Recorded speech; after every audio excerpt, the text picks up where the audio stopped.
All right, once again here for the ride. It's the straight shots and Ram because we've got the order different this time. And all the way to my left is Peter, in the middle is Luke. Speaking for myself, as always, I'm Ram. Welcome to another episode of the New York Power Hour. Gentlemen, how are you doing on this not so fine evening because the Mets continue to fucking lose every time we do the New York Power Hour? Not so good. Not so good. Yeah, not great. Not great in the Bronx either. Did you guys pulled out that win though, right? Today. Yeah, we won. Yeah, we won. We won a game. Really great, fantastic, fucking awesome. Like I know whatever. you're not feeling it. Especially Toronto just put the beat down over there in Colorado to the point where they're looking like legitimate contenders and they believe in themselves. But Sure. baseball world in New York is not so rosy right now, is it, gentlemen? Nope. No. I like when the Mets and Yankees are good because not only is the trash talk better, but I just think it's easier for us to do, the things that involve us being alive. But it's very frustrating when they suck at the same time. I mean, both the Mets and the Yankees have fallen out of division leads and are now in wild card positions. And there are other teams that are out there throwing out some real trouble, like the Guardians, after sweeping the Mets, are now just a few games, I think a game and a half or so out of the wild card race. I don't know if they're going to be in the same states after we see what happens with Luis Ortiz and Clase, but the point is, with the new playoff system, it's a bit of a pain in the ass because even the wild card isn't exactly a guarantee to anything. You really do want your division at the end of the day. And so there's definitely some fear in all parts of New York State about what's going to happen because the Mets watch the Phillies pick up some big acquisitions who have already paid some dividends for them. And the Yankees watch the Blue Jays get a little bit stronger. And on top of that, the Red Sox also signed Roman Anthony to an extension that may not necessarily be a big thing this year, but it will be down the line, Yep. right? I mean, at least they decided to use some of that Devers money to actually use it on the Red Sox and not just like soccer players. But there's a lot to complain about when it comes to the Mets and the Yankees today. One of the things I want to start with, and because I think it's really funny, and I don't know if Luke has seen it, but did you hear, Luke? I know Peter has, that people have recently from the non-Met circle found what they believe to be Eric Chavez's Twitter account. No, I haven't heard of that. So, to the extent of what I can show on stream, I don't know because of the fact that some of this is some pretty offensive language.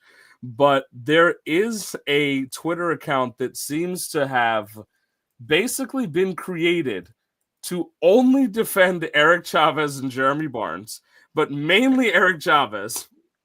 They don't post anything on their own. It seems like they have the name search for Eric Chavez saved because they're responding to a whole bunch of Eric Chavez related tweets about how much he sucks.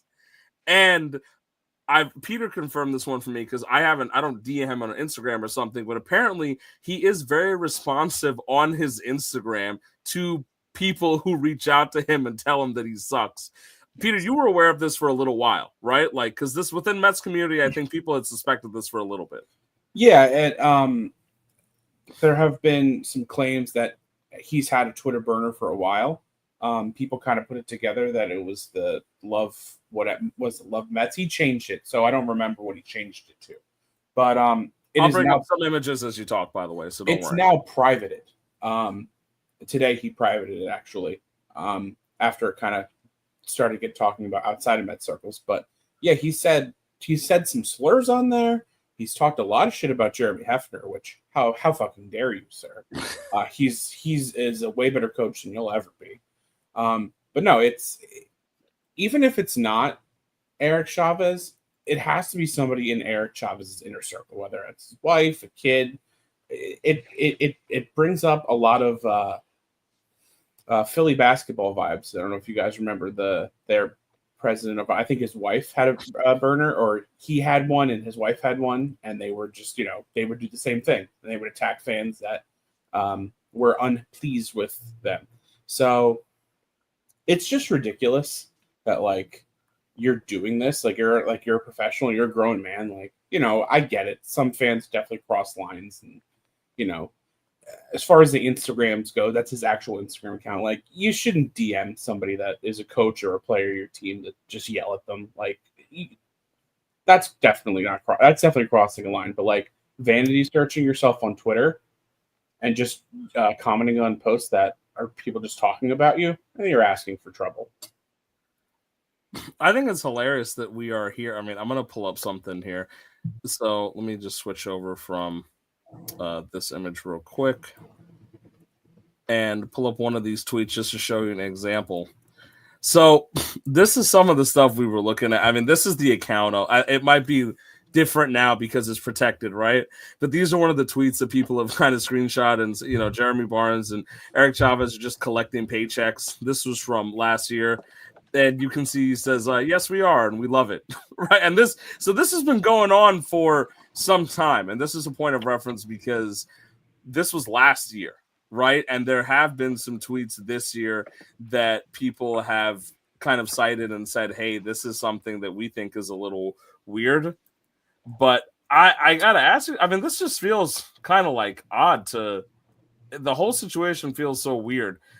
And I'm a little embarrassed. Right, that we're sitting here like, oh, that we've got the Mets hitting coach posting and angrily on like how thin is your skin, right? And so you've got people, and you can see here, by the way, almost no one can hit. Why isn't the hitting coach Eric Chavez gone by now? You see that he replies.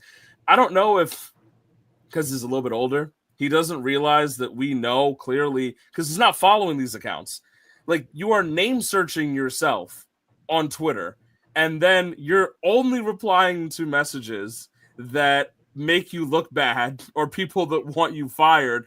If you're not Eric Chavez, love the Mets 12, you are definitely Eric Chavez's biggest fan, more than Eric Chavez is a fan of himself. So it probably is Eric Chavez, right? And now this is a little embarrassing because there are a lot of people who are calling for the firing of Eric Chavez. And if this is his account, right, as Peter alluded to before, which is important, this is a guy who has gone out of a way to attack fans and responds to them on Instagram and insults them. He has used slurs. It takes no personal accountability. So now we're put in a position where it almost feels like if this is going to become a big media storm real quick because people are going to pick up and talk about this, Eric Chavez might have like bought his way out of a really sweet gig with the Mets. Yeah, I mean, I know I've called for him to be fired on here before, and I still think that. But then when things like this happen, it almost feels like you're writing your ticket out of New York. Ash says people don't like Eric Chavez. Loved him as third baseman. I was actually a big fan of Eric Chavez. I was a big fan of Eric Chavez, and I thought he was a really good hitter. So when originally he was introduced as a hire, I've been very vocal about the fact that I thought it made a lot of sense. I'm like, hey, this is a guy that could do this. I like Eric Chavez. Good skill set. Makes sense to me. He played a little bit for you guys, Luke, right? You're not completely unfamiliar with. Yep. So I liked Eric Chavez. And now I'm sitting here looking through these burner tweets, and I'm like, all right, this is a guy who's just happily using slurs, is homophobic, maybe isn't that good at his job, and spends a little bit more time on Twitter and Instagram than he does with the players. We have heard on numerous occasions that JD Martinez and these like secret hitting coach things have done a little bit more for the players than Eric Chavez, right? Peter's one of the guys that believes that Brett Beatty's been like ignoring Eric Chavez since he got back up. You know, Ram, I think we've all found out. It wasn't Brett Beatty has not been ignoring Eric Chavez. Eric Chavez has been too busy putting F slurs and saying Jeremy Hefner is bad at his job on Twitter. So that's really where it's been. For the record, I love Jeremy Hefner and anyone who's a part of this Mets pitching lab situation. I think that's also a dumb thing because if you read through like the collection of these tweets, it is outside of the slurs, it's a bit of a riot. Because he goes on to, again, he's insulting Jeremy Hefner. He's essentially saying, listen, we're doing our job. We're collecting a paycheck. We're having a great day. I have no idea what the hell is going on. Because to me, just as a human being, I mean, that's embarrassing. I don't mind you having a burner. I don't mind you surfing Twitter with us and getting into it with us. I mean, I don't even mind if you want to be like Durant and just openly trash people. I think it's pretty hilarious. I'm not going to lie. Because people go ahead and they tweet the most ridiculous thing at athletes these days, Like they'll miss a strikeout prop and they'll be like, "You suck, you ruined me, I can't pay my mortgage." Don't gamble your mortgage, you doofus. Like, come on, that's stupid, right? So I don't really, I've read like players get death threats over things like that. Oh yeah, Garbage, right? So like, yeah. I'm fine with the player turning around and being like, "Hey, screw you." I think it's hilarious. Same with the coaches. I'm okay with it. But A, do it publicly, or B, don't think you're slick, man. Because if this is Eric Chavez, this might be like the worst Eric Chavez like hidden secret in the world. It's so easy to figure out that somebody's name searching Eric Chavez and out there like running to defend him, and that's all they post. And this is a guy who might get fired, right? And it leads into some of the Mets offensive struggles that have been prevalent over a while now. It's not just like a 3-game or since the All-Star break thing. The Mets have been pretty cold and bad for a while outside of their little hot streak where they learned how to hit again. But it's starting to look like Eric Chavez's days might be numbered in Queens, right? And that's what you're hoping for, Peter, to my understanding. Yeah, I mean, listen, I don't necessarily want, I'm not like gunning for people's jobs. Like I want everyone that does everything that doesn't go right, I want them gone. No, I understand that baseball is a grind. There's peaks and valleys, and we'll get into that a little bit more. But when you combine the Mets having periods of not being able to hit is nothing new. Even last year, while they seemed to figure out ways to win even though they weren't able to consistently hit. They don't really have that this year, but the consistent hitting has been an issue for 2 years now. When you add that with this Twitter stuff, which again, I want to make clear, if you're like DMing coaches or you're tweeting at them, like you deserve, if they clap back, they deserve it. You deserve it that they clap back at you.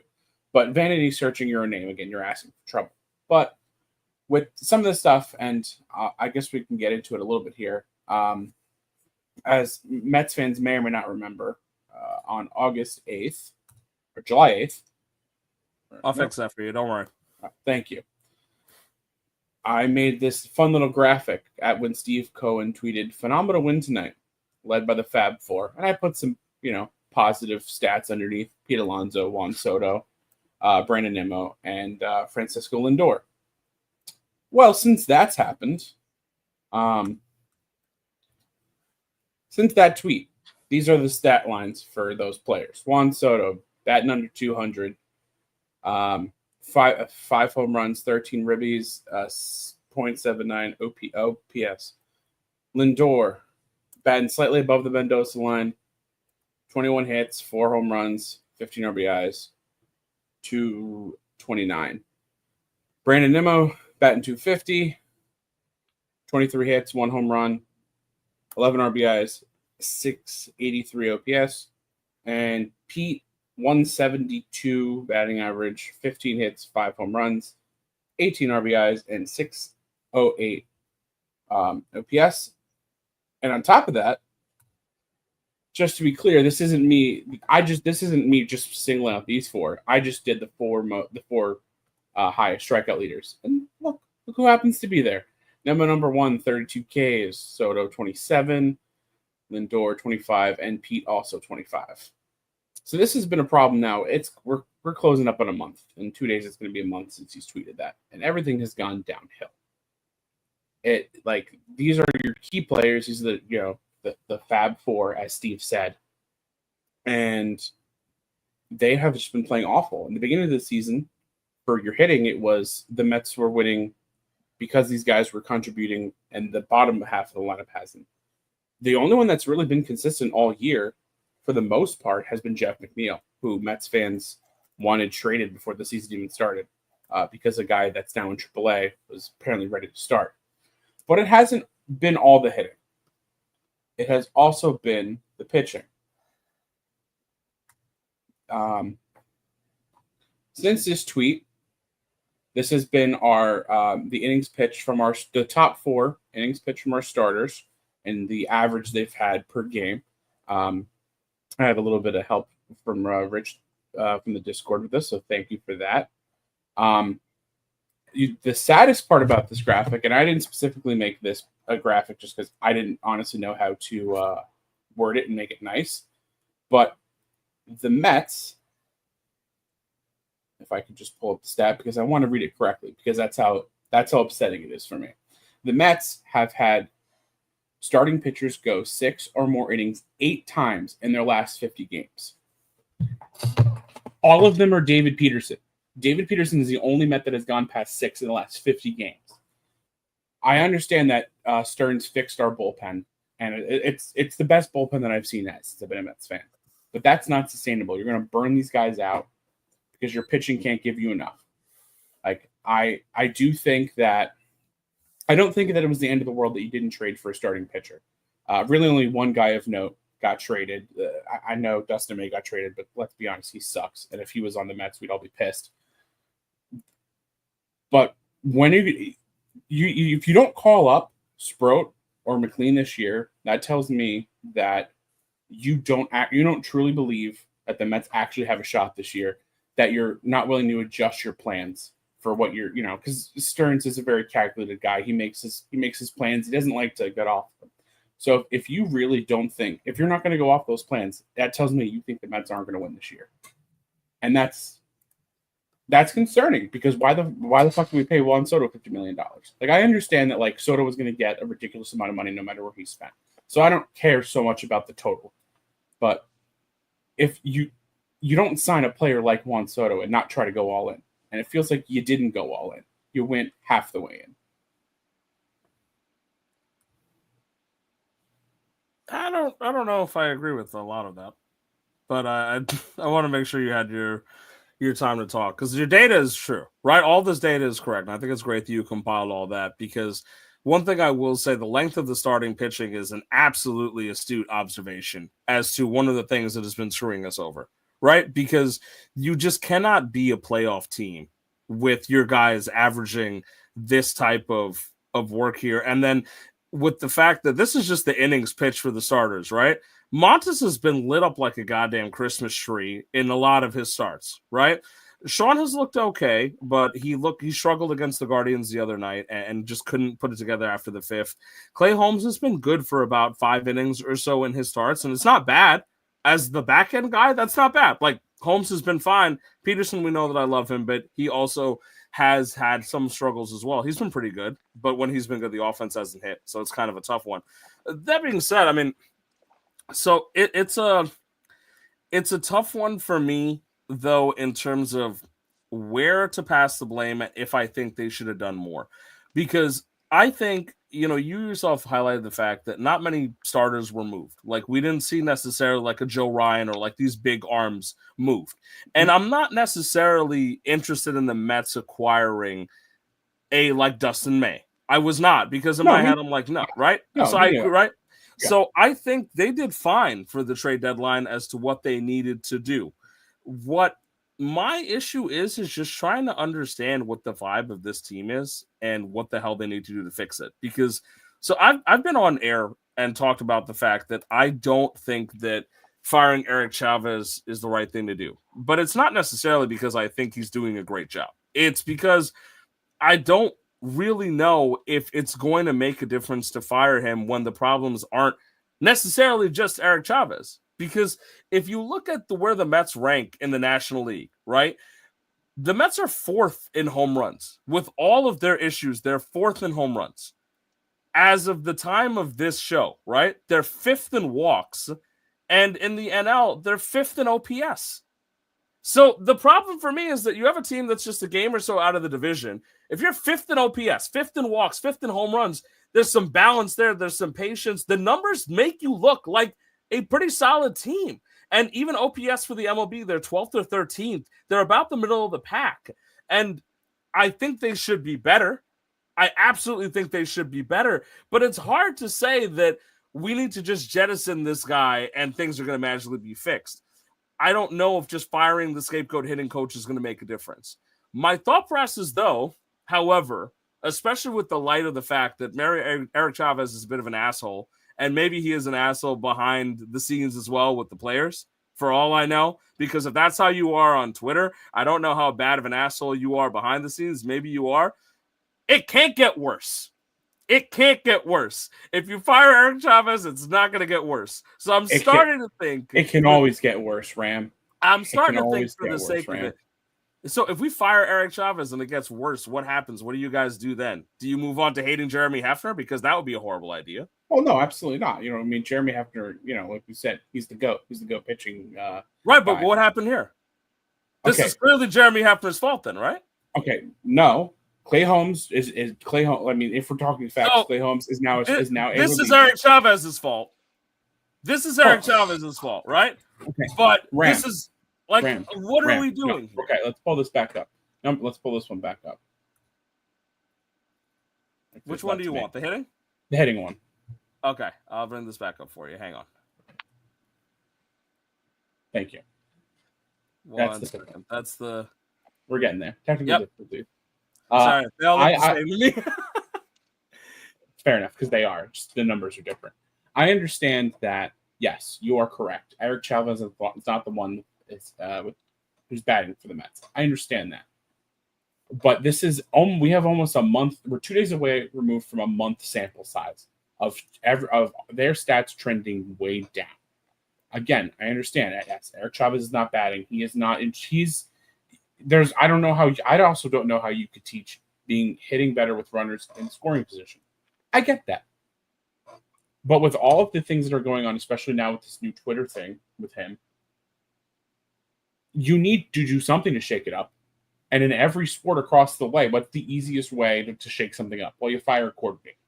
That's always the first place to go. And especially with these stats, if you want to shake the players up, you go to them and say, here's your stats. You're the reason why that guy got fired. Do better. But see, that just seems stupid to me.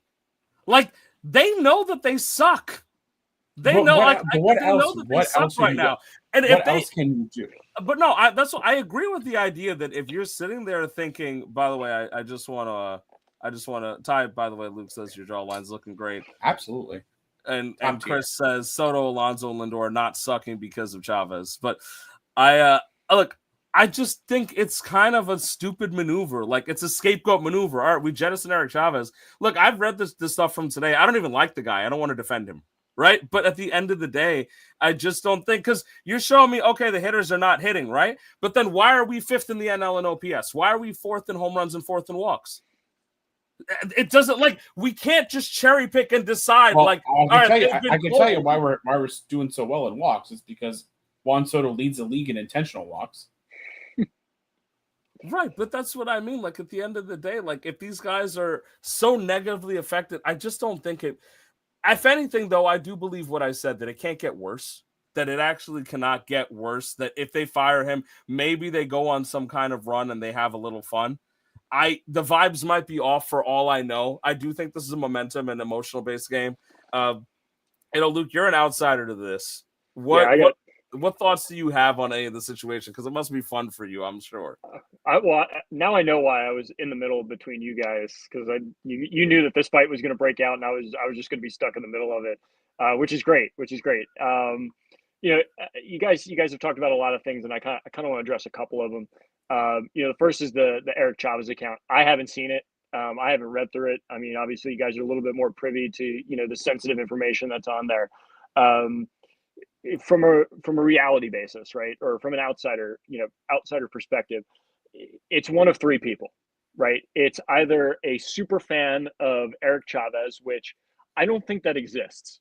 Like, I don't think not because of Eric Chavez, I don't think anyone out there is just like, oh, I'm a super fan of this hitting coach. Hey, Siri, does Eric Chavez has kids? Like, I have to figure out. Right. He's 47. He must have a kid. Let's see. Right. Yeah. So I doubt it is a super fan just sitting out there just defending him on Twitter and Instagram or whatever. Two is what you guys brought up. It's either Eric Chavez himself or someone in his circle, which I have a hard time believing. I mean, again, you have a prolific job. You're a hitting coach for the New York Mets. I don't think he's that stupid that he would put slurs out there, that he'd have friends putting slurs out there. I don't know, and stupid things have happened in the past. Right. But I have a hard time believing that. But do you know? I think the Kansas City Royals hitting coach actually got exposed for having a burner like 2 months ago. Really? Yeah, I'll find that while you talk. By the way, I'll let you address the points, but I'll find that. Yeah, but I think third and the most likely thing is just some Yahoo, some jerk on the internet who is just trolling the crap out of either Mets universe or Eric Chavez himself, and just having a ton of fun with it. I think more likely than not that's what the account is. You know, going back to the argument between, you know, is it Jeremy Hefner, is it Eric Chavez? Listen, I've been on the show since the season started, right? We haven't had a single discussion on whether or not Jeremy Hefner is the problem, because the Mets pitching has been so good, and it's been better than what you all have expected throughout the season, right? Yeah. I think I've sat here on the show and said y'all have beaten expectations to start the season, but eventually, you know, the average will come back down, right? Eventually this pitching staff will come back down to earth, and that's just what's happening, right? But, you know, kudos to Jeremy Hefner for getting the most out of his guys to start the season. Now you got to ride the wave. But here we are. I mean, we've been talking about this for months now with Eric Chavez. Yeah, he's probably the problem. And Peter, you know what? You're wrong. I'm sorry. Hitting coaches do impact runners in scoring position. You need to be teaching approach to these players, and clearly they don't have the approach. They don't have the approach. And that's great that you lead the league fourth, you know, was it fourth in the league in walks? Yeah, teams can just walk Juan Soto. They can walk Pete Alonso. It's the other guys who aren't stepping up. And now you have Pete Alonso. Now you have Brandon Nimmo. Now you have Juan Soto. You have these guys pressing. You have them pressing because they need to do all the work, and the rest of the guys aren't picking it up. Minus Brett Beatty, mind you. Minus Brett Beatty. But the rest of the guys in the lineup aren't picking it up. And that's Eric Chavez's job. He's not there to teach Juan Soto how to hit. Juan Soto knows how to hit. He knows how to stand in the batter's box. He knows how to take 8 pitches and walk down to first base. Yeah, I mean, because I believe it. I do. Because if you were going to tell me there's one stat, if you firmly believe that you can teach them approach and ability to hit with runners in scoring position, because I'm not sure I agree with you, but if that's the predominant belief that that's on the coach, then if you show me that this is where the Mets rank in the league with the talent that they have, I'd fire the hitting coach on that immediately. I would. Sure. I would agree with that. Like, I don't know if I agree with the idea that it comes down to the coach, but if it was, and if that's the organizational thought that, yeah, it comes down to that, then screw everything else. With the talent that we have, if we're batting 231, fourth worst in the league with runners in scoring position, and it is clearly our issue, right? Then he should be fired yesterday. I will agree with you on that much. It's just because this is the problem.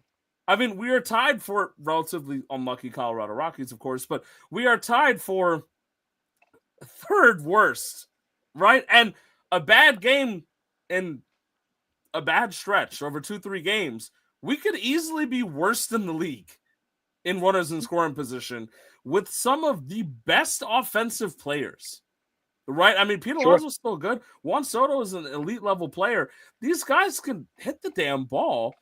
What the hell is going on? Like, that's Pete Alonso is not just a good hitter. He is a great hitter. At this point, I think we can all sit here, and as a Yankees fan, I can say that, right? He's about to become the home run leader for all, you know, Mets all time, right? He's not a good hitter. He's a great hitter, right?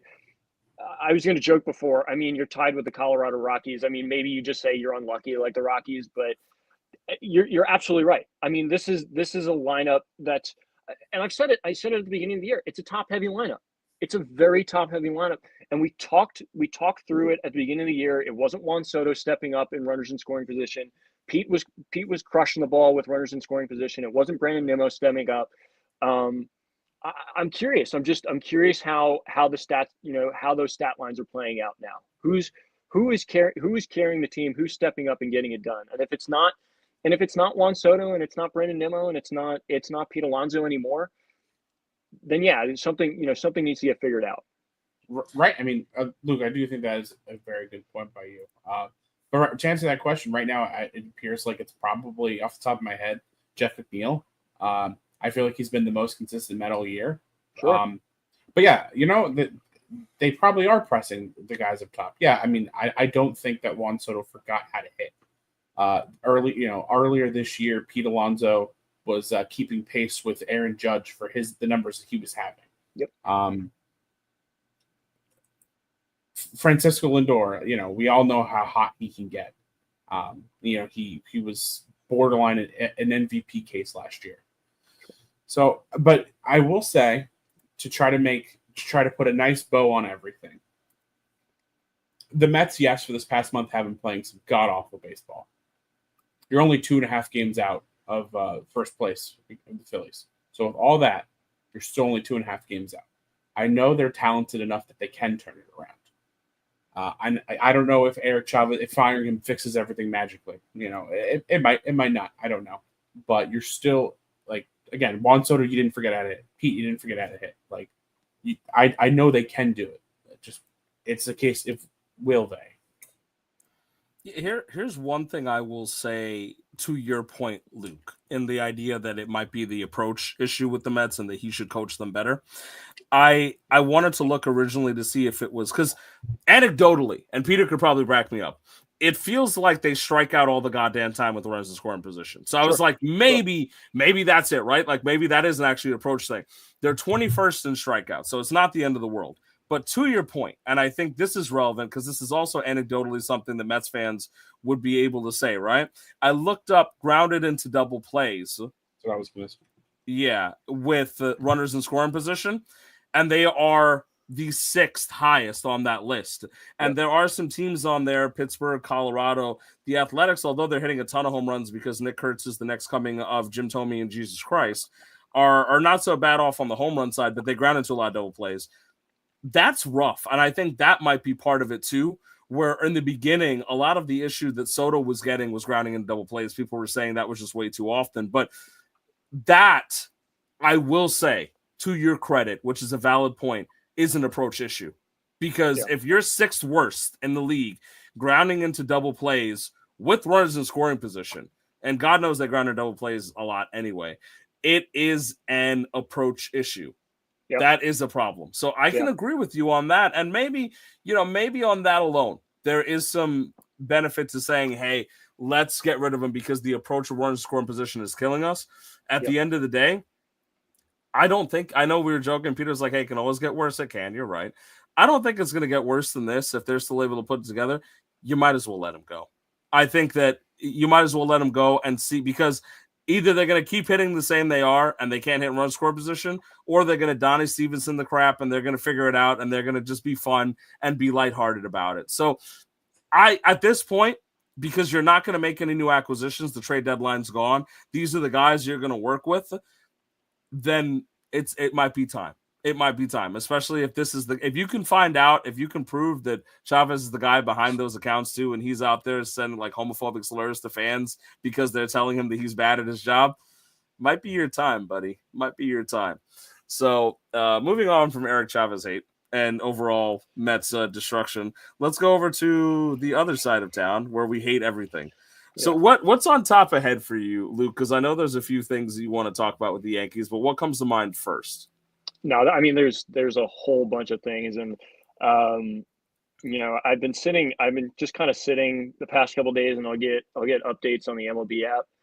And I'm just thinking to myself, man, this has to be the time I'm going to get the update. And it just says Yankees fire Aaron Boone, like Aaron Boone, kicked out of clubhouse. Like, and I'm just not going to waste my breath on that. Like, I'm not going to waste my breath for a multitude of reasons. But the biggest one is they're just not going to do it.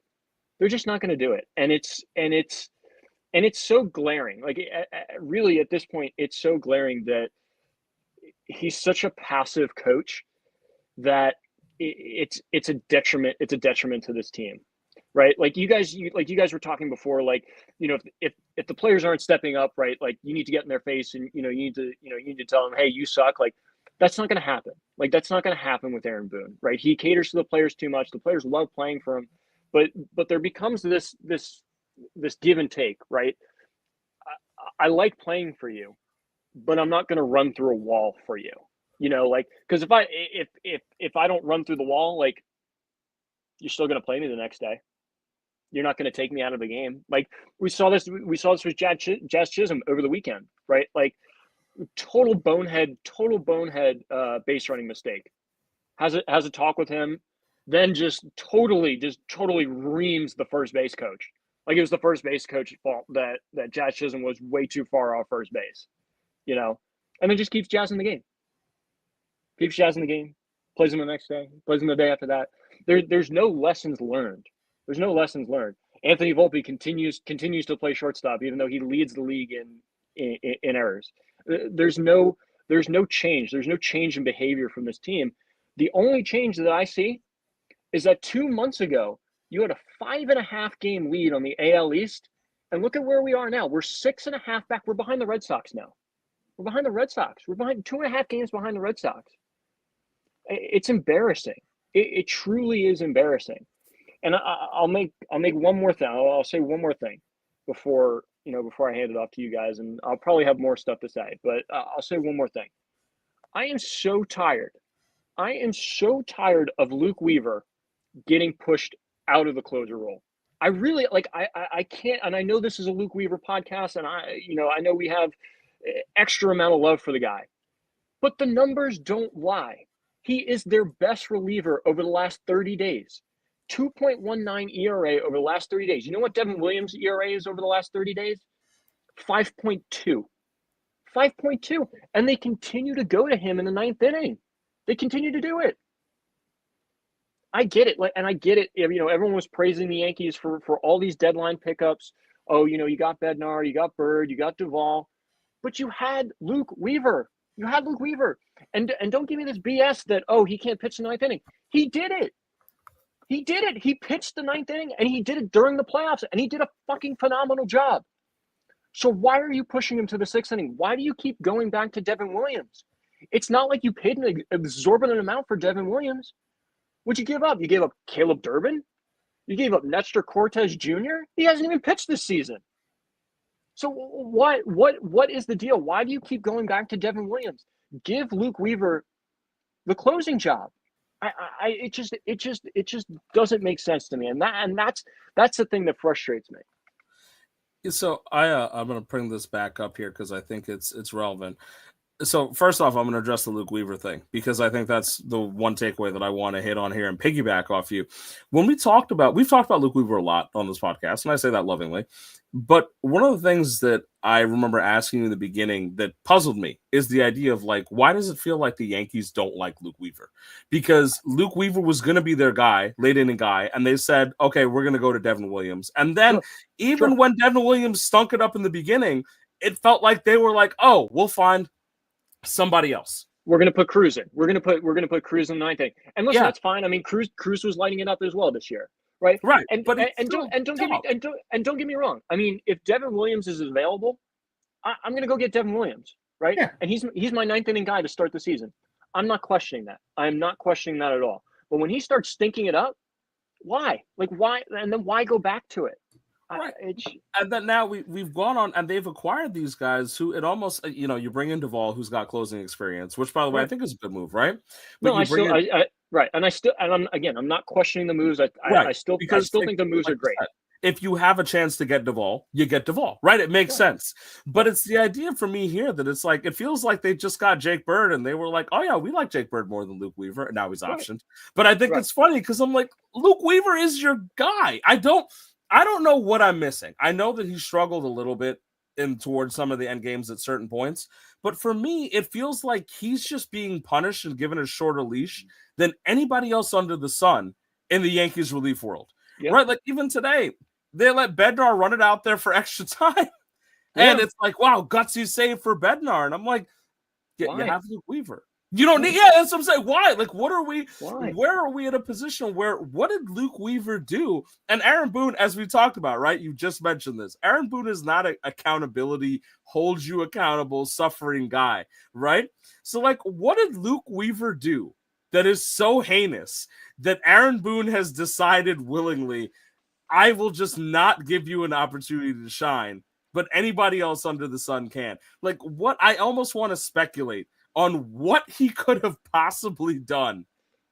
Because playing bad baseball doesn't get you punished under the Aaron Boone circumstances. No. Jazz and Volpe are fine. Playing bad baseball is fine. So it wasn't bad baseball, right? And so it sounds comical, but what I almost want to throw it out there to people. Like, why Luke Weaver at the end of the day? And this is true. He did pitch back-to-back. Yes, but he pitched in the 6th inning. Right, that's the problem. It's exactly the same issue where it's like, this should be your high leverage guy. Jake Bird got destroyed and immediately removed, so that whole experiment is over. It seems like, right? Which is for the better, I think. But you still get Duvall and Bednar, who were great acquisitions, and it makes sense. Great bullpen. You know, we talked about the Mets bullpen stuff, but Duvall and Bednar, outstanding pickups for the Yankees. I mean, they've got a real lockdown bullpen working there too. But I don't understand the desire to just make Luke Weaver either this now it's your 6th inning guy, even though he's got the ability to do it. And statistically, he has been one of your best relievers throughout the year. And in the last 30 days, I think he has been your best reliever. Yeah. Go ahead, Peter. I was just saying, like, you know, yes, we are a Luke Weaver podcast. I've said, with the exception of Aaron Judge, there is not a Yankee I'd want on the Mets more. And I also did say that if the Mets, I wanted the Mets to acquire David Bednar, and the Yankees did. Now, good for them. Like, I get, but you can, like, so the Mets also acquired 2 fantastic pieces in their bullpen, and Edwin Diaz is still their closer. Nobody's doubting that. Like, yes, if you have the chance to get Devin Williams in the offseason, you take that chance. But he was terrible.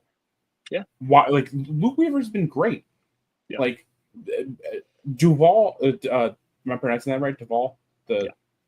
He lost his job like 3 times with the Giants, his closing job. So he's not the guy. Like, Luke Weaver's been great. I don't understand that. And yes, I will say maybe I don't pay that much attention to the Yankees. It's possible. I know he does not publicly bash the guys, but maybe in the locker room he does.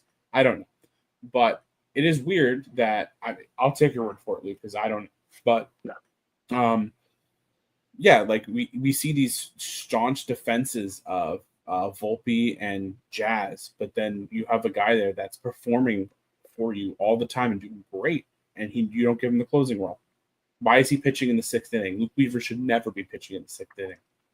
Yeah, I don't know if it's a contract thing, right? I think Weaver is out of arbitration after the season, so the Yankees don't have control over him.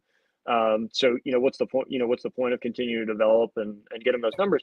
It's such Yankees. Why right, about that? right, exactly, and it's such a silly argument because you have him, use him for what he's good at, use him in a role that's going to benefit the team, and what benefits the team is he's pitching the 8th or 9th inning, preferably the 9th inning, because again he can do it. It's not a question of whether or not he can do it. Oh, he's pitching in low leverage situations, and that's why his ERA is so high. No, he pitched in the highest leverage situations in the postseason, and he got it done. He got it done in almost a historical way. Mm-hmm. Started the season in a historical way, pitching the 8th inning. It just doesn't make sense to me. It doesn't make sense, and the other frustration too is you put together this great bullpen. But what's the bullpen doing? They're not even protecting leads. They can't even get a lead for them, like that. And that's the other thing. What's the point of having a great bullpen if you can't even get them into games where they have the lead? That's Luke Weaver's page. Just to be clear. Yeah. It's deplorable. It's deplorable, and I don't know. It just feels like it's the mentality because. Again, I know I'm a Yankees guy, but I've heard it 100 times. This is a playoff team. This is a playoff roster, and I think the 3 of us can sit here and say Brian Cashman did his job. He put together a winning roster. It is not meshing. It's not meshing, and that's why they're not winning games. Because there is plenty of talent up and down that lineup, and they're not getting it done. They're not getting it done. So the bullpen is just useless at this point. I think I just saw a stat. I think we're 3-7 in extra inning games, and I want to say we're well into a losing record in one-run games. Where's the fight? Where's the grit? Where's the push? It's not there.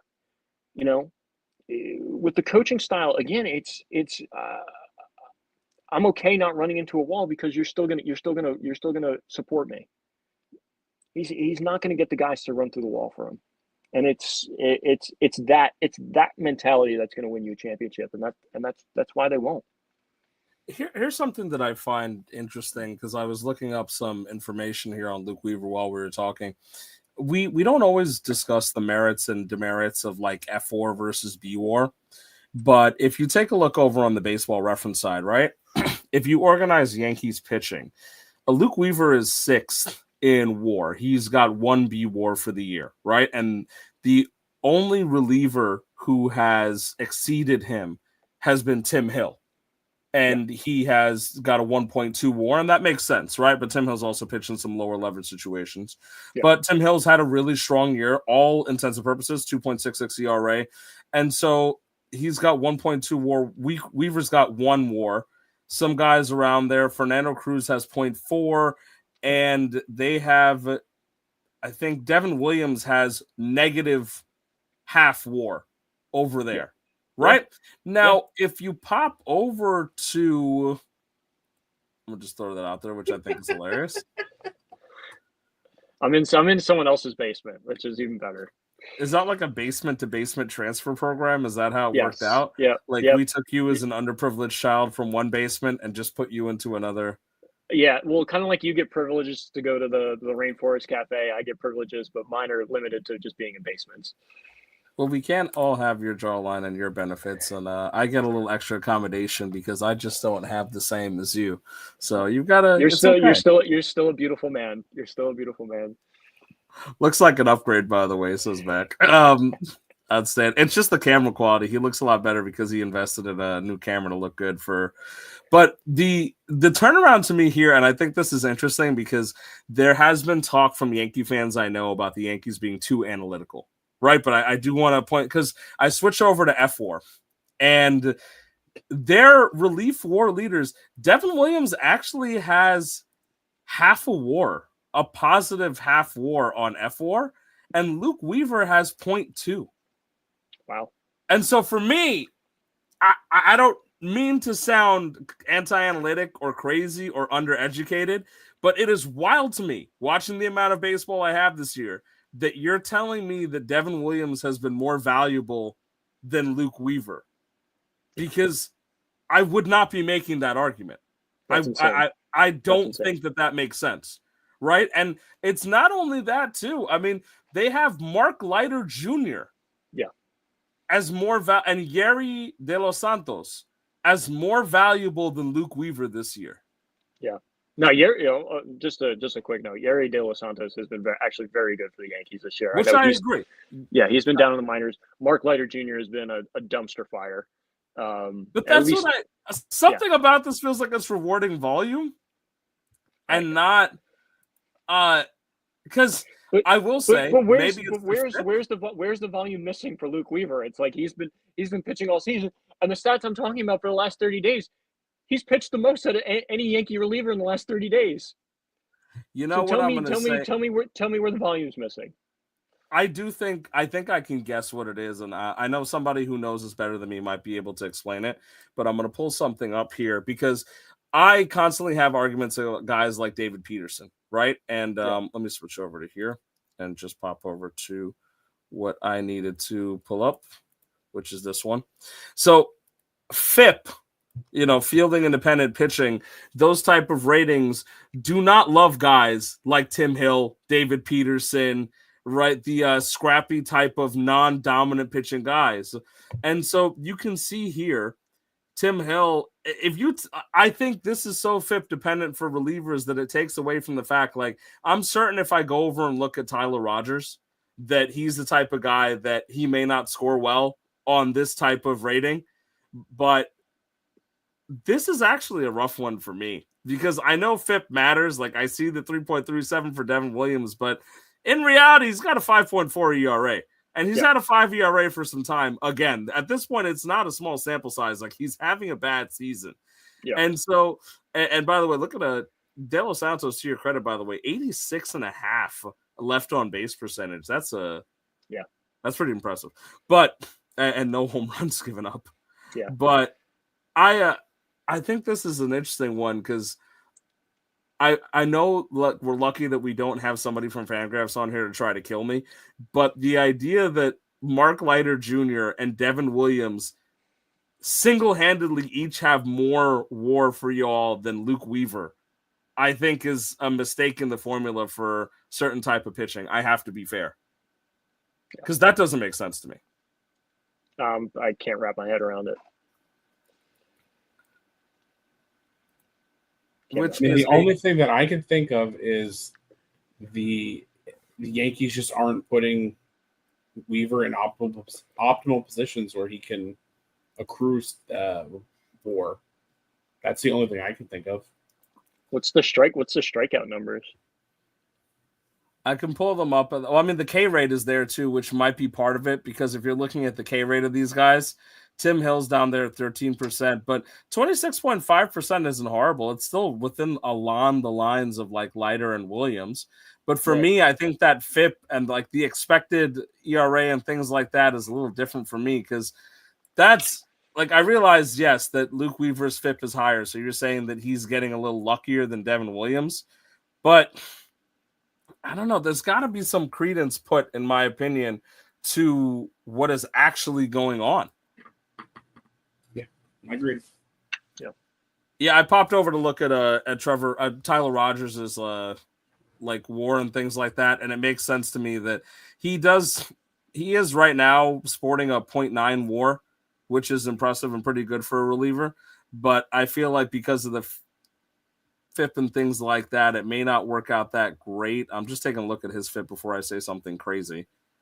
But right now, he has an actual ERA of 1.87, and his FIP is still 2.66. So it does make sense that it favors. I do think it ends up becoming a FIP situation there. But I don't know. I can't get over it. That's a crazy stat. I had to bring that up. But I'm gonna put this back. I want to bring up back the discussion here that we had. So the Red Sox are 8-2 in their last 10. They've moved forward. They've had a better record than the Yankees or the Mets since they traded Devers, which I think is wild because I still think the Devers trade was stupid. I'm not backing down off that. But the Yankees 4-6 in their last 10. The Blue Jays 5-5, although it feels like much more because they've been scoring runs at a very high rate right now and picked it back up. This is now starting to look like a problem. And you can see the little small splits here that are interesting. The Yankees do really well at home and are below 500 on the road. Yep. But every team in the AL East that isn't the Blue Jays is less than 500 on the road. And the Blue Jays are only a game over 500 on the road. So what an interesting situation here for what might be a home field advantage problem for somebody like the Yankees or Red Sox if the Blue Jays can win the division. Yeah, and the crazy thing about the Yankees too is that they also have 9 additional home games at George M. Steinbrenner Field. So there's really no excuse for having such a poor away split record. Like it's bad. Like there's no nice way to look at this page right now. It's actually a good point. I didn't even think to mention the fact that the Rays are playing their games over there. So that's still a familiar place for them. Yeah. I mean, I think the dimensions are set up almost exactly to Yankee Stadium. That's crazy. That's a great and astute point to make because I don't care about the Yankees enough to realize that. But no, it's just the honest truth. I would not have that. That's a great point. With that away record has that baked into there too, and that's essentially a home game for them. So we're living in a little fear in New York land. What else is going on that are you worried about anything? You want to highlight anything for the Yankees? Yeah. I mean, there's a ton of worry. I mean, there's a worry we might not even make the playoffs right now, and that's legitimate. That's on legitimate. A scale of 1 to 10. How worried are you that you don't make the playoffs? I would say 10 being the most worried. Yes. 5. Probably I 5. think that's fair. I think that's fair. If you look at the way the team's been playing recently, this is not a playoff team. Not a playoff team. You miss so many fundamentals game after game. I mean, we talk about the errors, you talk about the base running mistakes. It's just it's not good baseball. Like, it's not good baseball, and it's a team that doesn't deserve to be in the playoffs the way they've been playing recently. I mean, you go down to Miami, and I know Marlins sore, and Yankees just cannot figure out how to win in Miami, but you got swept by them. And I know they were surging and whatnot, but you got swept by them. Really? I mean, that is a mind-boggling stat that the Yankees have a winning record against every team, regular season and playoff, except for the Miami Marlins. That is crazy to me. Yeah, it makes sense to me why you're beyond the Marlins will sort of thing, but it's wild for me because here we are on the other end. I was actually just messaging Peter about this today, where the Mets have been swept by the Padres and the Guardians, and this was the Padres before their new acquisitions, and the Guardians after they're broiled in gambling fiasco death town, and they still swept us on our home field, and we went out to San Diego and got swept. I don't know what the hell is going on, but I got to be real with you. The ways that the Mets have played against the Padres and they played against the Guardians, that's not a playoff team either. And the Mets will probably make the playoffs, at least the wild card game, right? Yeah. But and the problem for it too, for both the Mets and the Yankees right now, is that we're watching a division rival surge. The Phillies have looked pretty strong over on our end, and they look like they might be able to take the division. And you've got the Yankees looking up at the Blue Jays, and the Red Sox are also kind of a thorn in the side because they're starting to hit again and figure it out. Lucas Giolito threw a freaking gem the other day. Right, and they made some small moves too at the deadline to kind of bolster them. They were looking to add at the deadline, and so I think that the alarm is more on the Yankees side than the Mets side, which is funny because we talked about this earlier in the year on the Power Hour. Where we talked about who was more in fear of these things, and we all kind of said at the time the Yankees were going to cakewalk that division. It seemed like there was going to be no legitimate threat. Yeah. I mean, we're 5.5 up 2 months ago, right? Like there was, and who is your threat? The Rays. I mean, we're when we play them, we're going to be playing them at home field advantage, right? The Blue Jays who didn't look like they could figure it out. The Red Sox who just couldn't get out of their own way and were running into issues with Rafi Devers, ultimately to trade him. The Baltimore Orioles who completely regressed this year and didn't spend the offseason on pitching, which everyone asked them to do. And here you go. You get Charlie Morton, who has a 6+ ERA, right? It didn't feel like there was anyone contesting us, and I don't know. Maybe that just kind of lulled us to sleep, right? Maybe there was some kind of level of, we'll cakewalk it. We'll figure it out next game. Well, next game is gone. Next game is gone, and now you only have a couple games left to make up 6.5 games. Because, like you said, Ram, I mean, I want to win the division. I want to win the division. I want that buy in that first round, because I mean we've seen it in previous years. A ton of upsets in the wild card, right? We saw the Tigers last year over the Astros. I mean, it happens year after year.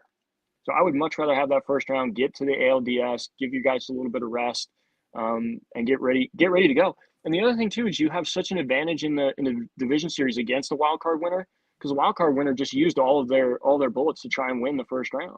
Right. So if you want to face, and again, I'm using the Tigers as an example. I mean, you want to use Skubal in 2 games in the wild card. Great. Well, he's now useless in the DS. Right, and the flip side works for the Yankees and the Mets in that case, right? Because if you're in a wild card series and you've got to win 2, right? Fried and Rodon are probably going for the Yankees in that series, right? So even if you win 2 out of 3, you're running Will Warren out there. You're running Will Warren out to start game 1. And I know that you like Will Warren, right? And there's nothing wrong with that, right? Yeah. So, but honestly, Ram, I'm starting Will Warren game 1 of the wild card. Like I'm ready to go with Will Warren. I mean, all jokes aside, I mean, gamesmanship wise, I would probably not go back to back on them unless they lost, right? I'd probably start Fried game 1, Warren game 2, on the hopes that you can sneak that one out and save Rodon to try and pitch like it's something like that. But but it makes sense for either side because the Mets are also hamstrung in that situation because maybe we go to Senga, but he's not necessarily an innings eater. He might be the best on paper, right? So maybe you're going with Sean Manaea and David Peterson or something like that, but you're starting to get a little nervous about how that playoff rotation looks. The less guys you have to burn, the better. Yeah. Right, especially because the bullpen gets more taxed. We were talking about that. So neither of these teams want to see the wild card. They need to see their divisions to really figure it out because it doesn't look like they're going to overcome too much adversity. Yeah, I agree. Yeah, I think the Yankees, in terms of pitching rotation, I think they're much better suited for the wild card series. But I don't know the way Max Fried's been pitching recently. I know he was Cy Young the first half of the year. I feel like it's flamed out a lot. Will Warren's Will Warren. I mean, either he's going to give you 5 innings of two-run ball, or he's going to give you 3 innings of 6-run ball, right? You hope he gives you that 5 inning 2 runs and 10 strikeouts. The other X factor for the Yankees too in a playoff series is Luis Gil, right? Just came back this past weekend, did not look great, but again, it's first game back from the IL. So if he can figure it out, then yeah, Luis Gil. I think Luis Gil becomes your number 2, and then maybe you're going to Will Warren game 1 of the DS, but you got to make it to the wild card first. you gotta make it there first. So I'm not even going to entertain these scenarios. So speaking of scenarios that won't be entertained, Peter loves to talk about the Jets. No, as we've covered most of the Mets. Is that a Jets colored Mets hat? You're really gearing up for the preseason? That's so nice. I didn't even notice that. Good eye on you, Luke. It's from the All-Star game that they hosted.